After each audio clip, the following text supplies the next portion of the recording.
Hello and welcome to a Talmud Israeli production. Our topic for today is LASHON NEKIYAH, or clean speech, based upon a sugya that appears in Masechet Psachim, Daf Gimel Amud Aleph. There the Gemara tells us, Le'olam yisaper Adam b'LASHON NEKIYAH. A person should always speak using clean speech patterns, clean language. Rabbi Yoshua ben Levi articulated the same concept, but used a prohibitive tone of voice. Le'olam al yotzi adam davar megunan mipiv. A person should never utter a repugnant or repulsive thing out of his mouth. What is the scriptural basis for this dictum? Well, in one instance, the Torah goes out of its way to use convoluted language and to use 8 seemingly superfluous letters to express something that could have been stated much more succinctly and clearly. Rather than say ha-behema ha-temeya, the impure species of animal, the Torah says ha-behema asher einana tahora, the species of animal that is not pure. So, in a convoluted way, we got the same message.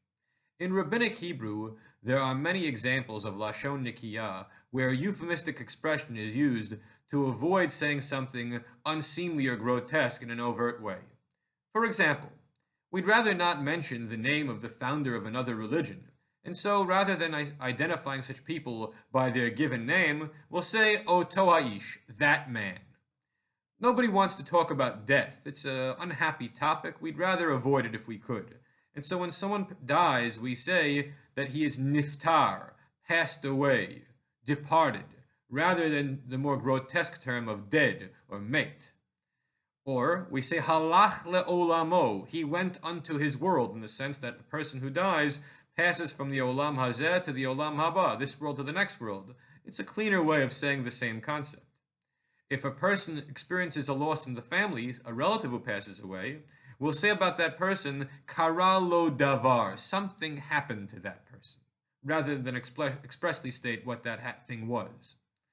We'd also rather not talk in any obvious way about bathroom functions, excretory functions, because it's undignified. And so rather than use express terminology, we'll say asiyat tzrachin, to do one's needs. Rather than mentioning urinating, we'll say ktanim, minor ones. Rather than mentioning defecating, we'll say gdolim, the larger ones. Also, sometimes we'll use reverse language, the opposite of what we really intend. Lashon sagi nahor. Now, sagi nahor literally means a lot of light. And in fact, it is used to refer to a blind person, the polar opposite of a lot of light. The classic example of this is the Beit HaChaim, the house of the living. But who lives in the house of the living? In fact, the dead live there. It's a euphemism for a cemetery.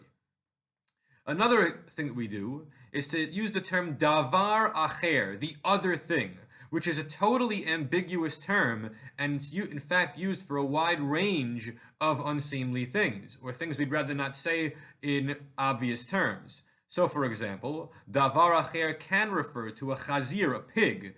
Jews don't like pigs, it's not kosher, we don't eat it, it's regarded as anathema, so the chazir is a davar acher. Alternatively, tzarat, the leprosy, the skin disease mentioned in the Torah that makes one a mitzorah. Again, it's something we don't want to talk about, so we refer to it as davar acher. Also, sexual activity is referred to as davar acher, out of propriety of tzniut, not to mention it in an obvious tone. And lastly, avodah zarah, idolatry itself. We'd rather not mention as good monotheists the word avodah zarah, and so we'll refer to it as that other thing, davar acher. It is not easy to keep a clean speech pattern all the time. Invariably, we slip up at some point or another, but we have to try our best, and if we can do our best, it'll make us a better person and a better Jew.